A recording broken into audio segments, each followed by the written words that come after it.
अस्सलाम वालेकुम फ्रेंड्स। आज हम आपके सामने उर्दू मीडियम से ताल्लुक़ रखने वाले स्टूडेंट जो बीए फर्स्ट ईयर का पेपर देने जा रहे हैं, जो यशवंतराव चौहान ओपन यूनिवर्सिटी नासिक इससे ताल्लुक़ रखते हैं, उनके प्रीवियस के कुछ क्वेश्चंस पेपर लाए हैं, जिसके ताल्लुक़ से हमें ये देखना है कि किस सब्जेक्ट को कितने वेटेज दिया जाता है, किस तरीके से क्वेश्चंस आते हैं। तो फ्रेंड्स, आज आपके सामने जो हमने पेपर लाए हैं, आपको जो पेपर नज़र आ रहा है, ये पेपर HEN 101 जो इसका कोड है, तो उसके ताल्लुक़ से ये आपके सामने पेपर लाया गया है। तो ये जो पेपर जो आपका पहला पेपर होने जाएगा, जो आपका पेपर 30 तारीख को है, उसके कुछ प्रीवियस के क्वेश्चंस हमने लाए हैं और प्रीवियस का एक पैटर्न क्वेश्चंस का आपके सामने है। तो ये जो क्वेश्चंस आएंगे सब्जेक्ट के, तो इसके अंदर हिंदी के 40 मार्क्स और इंग्लिश के 40 मार्क्स, 1.5 घंटे का हिंदी, 1.5 घंटे का इंग्लिश मान के चलिए, यानी टोटल 80 मार्क्स का ये क्वेश्चंस होता है। हर एक के अंदर कितने हिस्से होते हैं, कितने क्वेश्चंस दिए जाते हैं, उसके ताल्लुक़ से मालूमात आज हासिल करेंगे। तो फ्रेंड्स देखिए, स्टार्ट में जैसे आप पेपर देने जाएंगे, पहला पेपर आपका जो हिंदी इंग्लिश सब्जेक्ट से ताल्लुक़ रखने वाला है, उसके अंदर आपको इस तरीके से सवाल दिखेंगे। सवाल नंबर एक के अंदर आपको ये दिया जाएगा, निम्नलिखित किन्हीं 4 उप प्रश्न के उत्तर दीजिए। यानी आपको इसमें से कोई नीचे दिए गए जो सवालात हैं, उसमें से आपको 4 के जवाब देना है।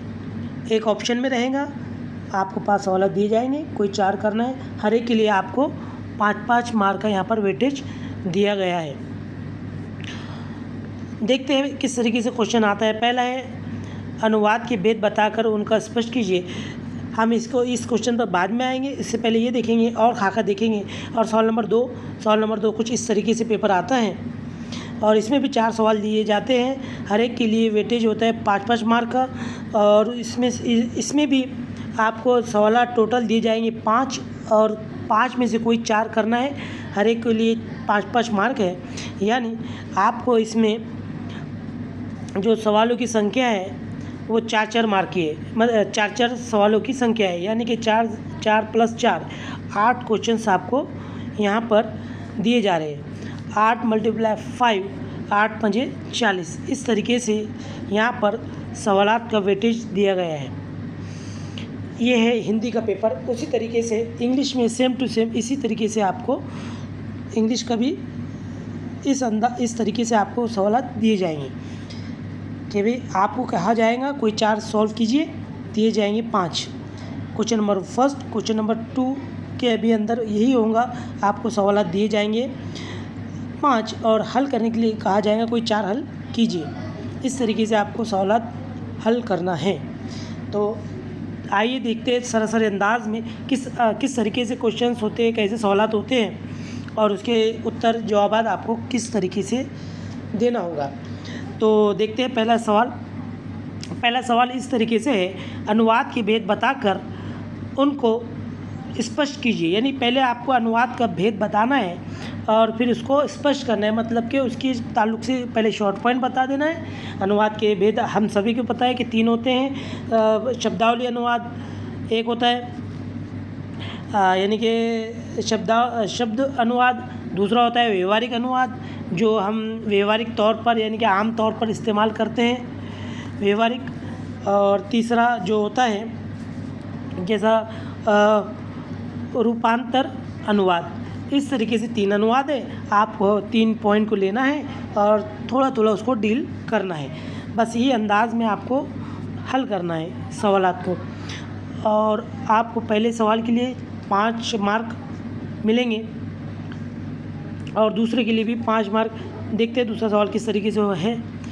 सवाल इस तरीके से है कि रचना की सवाल कुछ इस तरीके से कि रचना की दृष्टि से वाक्य के प्रकार स्पष्ट कीजिए। यानी रचना की दृष्टि से जो वाक्यों के प्रकार है वो आपको स्पष्ट करना है। रचना की दृष्टि से वाक्यों के प्रकार 3 तरीके के होते हैं। आपको बखूबी पता है कि रचना की दृष्टि, रचना मतलब कि जो हम इसके अंदर ये बात बताई है कि रचना की दृष्टि से जो वाक्य बन रहे हैं उसको स्पष्ट करना है, उसको बताना है।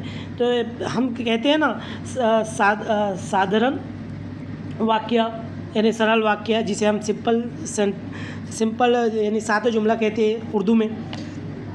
और एक है दूसरा होता है मिश्र वाक्य, जिसे हम अगर थोड़ी देर के लिए उर्दू साइड के तौर से अगर देखें तो पहला जुमला है, पहला जो इसका यानी कि रचना की दृष्टि से जो वाक्य के स्पष्टीकरण है, पहला है साधारण वाक्य जिसे हम सरल वाक्य भी कहते हैं। और दूसरा जो इसमें बताया गया, इसमें जो हमें नज़र आता है वो है मिश्र वाक्य, यानी कि जिसे हम आम ज़ुबान में हम जिसे हम जो कहते हैं मुरक्कब जुमला इसे कहा जाएगा। और लास्ट में होगा इसका संयुक्त वाक्य मखलूत जुमला, जिसे आम ज़ुबान में हम कह सकते हैं। यानी कि इस तरीके से इसके रचना की दृष्टि से वाक्य के प्रकार हम बता सकते हैं। और आगे जाएंगे तो तीसरा सवाल, मैं ये चाहूँगा कि वीडियो हमारा ज़्यादा डिले ना हो, ज़्यादा लंबा ना हो, ताकि आपको इसमें कुछ बोरियत ना महसूस हो, इसलिए हम शॉर्ट तरीके से इसको बताएंगे। और अगले वीडियो में हम आपको अच्छे अंदाज में अच्छे तरीके से एक सवाल को डील करके हम बता सकते हैं। तो देखिए तीसरा सवाल इस तरीके से है कि भारतीय आर्य भाषाओं के शब्द समूह के कौन से ही 3 भेद स्पष्ट कीजिए। यानी भारतीय आर्य भाषाओं के शब्द समूह के कौन से ही 3 भेद स्पष्ट कीजिए। मतलब आपको इसमें जो भारत के जो आर्य समाज के समूह थे उनके 3 भेद स्पष्ट करना है शब्द समूह के। तो इसके अंदर एक पहला जो इनका भेद था तद्भाव, पहला जो इसका एक भेद है। दूसरा मेरे ख्याल से इसका जो दूसरा भेद था वो तत्सम करके एक भेद है, जो आर्य समाज के 3 जो एक अहम वाक्यों के भेद होने चाहिए शब्द समूह के, तो इसमें ये भेद है। और तीसरे में मुझे ऐसा लगता है देशी या देशत शब्द, इस तरीके से एक भाषी समूह का जो 3 भेद है उसमें ये इसका भी शुमार हो सकता है। तो इस तरीके से इसको आपको शॉर्ट पॉइंट लेना है और इसको थोड़ा इसको डील करना है, इसको समझाना है, उसको बताना है। फिर इसी तरीके से चौथा सवाल भी आपको नज़र आ रहा है, वाक्यों के 4 गुण स्पष्ट कीजिए। आपको ये बताना है कि भाई किस वाक्यों के 4 गुण कौन से हैं। आपको इसको स्पष्ट अच्छे अंदाज में करना है आपके तरीके से। तो मैं इसको लिख कर नहीं बल्कि सरसरी तौर से आपको बता सकता हूँ। एक है सार्थकता, योग्यता, आकांक्षा और पदान्वय और पदक्रम, इस तरीके से उसके यानी कि वाक्यों के गुण होते हैं। जो 4 गुण है इसको आपको लेना है, उसके 2-2 3-3 लाइन इसको डील कर आपको लिखाना है।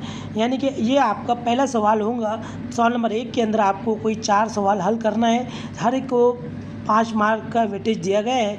यानी कि सवाल नंबर 1 आपको टोटल 20 मार्क के लिए पूछा जाएगा। सवाल नंबर 2 प्रश्न नंबर 2 उसके अंदर भी इसी तरीके से आपको सवाल दिए जाएंगे, आपको उसको हल करना है। और इसके भी 4 इस तरीके सवाल रहेंगे। जैसा एक आम ज़ुबान में देखें कि किस तरीके सवाल है, तो हिंदी इसमें ये बताया गया है कि हिंदी ही देश की राष्ट्रीय भाषा होने योग्य है, क्यों? आप स्पष्ट कीजिए कि भाई जो हिंदी है ये भाषा हमारी राष्ट्रभाषा होना योग्य है। इसको अपने अल्फाज में बयान करना है आपको। दूसरा सवाल इस तरीके से है, हिंदी भाषा के 3 अर्थ कौन से हैं वो बताना है आपको। अगला सवाल, वाक्य के परिभाषा बताकर साधारण वाक्य को स्पष्ट करना है। आपको यहाँ पर इस अंदाज में सवाल को हल करना है। थोड़ी देर के लिए हम इंग्लिश सब्जेक्ट किस तरीके से पूछा जाता है उसे भी देख लेंगे। इस तरीके से सवाल आएंगे। पहला प्रश्न है क्वेश्चन नंबर फर्स्ट के अंदर भी ये कहा गया है 4 क्वेश्चन यानी कि 4 आपको क्वेश्चन इसमें सॉल्व करना है, हल करना है और दिए जाएंगे आपको टोटल 5। सवाल नंबर 1 के अंदर 5 सवाल दिए जाएंगे, आपको कोई 4 हल करना है, हर एक के लिए 5 मार्क दिए जा रहे हैं। वक्त का भी ख्याल रखना है आपको कि वक्त का टाइमिंग आपको कम रहेगा। आप लिखने के लिए बैठेंगे, ऐसा ना हो कि आपकी टाइमिंग आपको मालूम ना हो और आपका एक भी क्वेश्चन, बस ये ध्यान में रखिए कि आपका एक भी सवाल आपका छूटना नहीं चाहिए। चाहे शॉर्ट में लिखिए, कैसे भी लिखिए, लेकिन हर पूरा पेपर आपका होना चाहिए। इसी तरीके से सवाल नंबर 2 के अंदर भी हम अगर गौर करें तो इसमें उसी अंदाज में सवाल होते हैं। और सवाल नंबर 2 में आप गौर करें 5 मार्क के लिए एक पैसेज भी दिया जा रहा है। इसकी शॉर्ट एक प्रश्न 5 हो रहे हैं, आपको पैसेज में से इसमें से जवाब ढूंढना है और लिखना है। ये भी एक आसान तरीका हो सकता है मार्किंग बढ़ाने के लिए। इस तरीके से आपको सवालात दिए जाएंगे। तो फ्रेंड्स, यहाँ पर आज के वीडियो में इतना ही।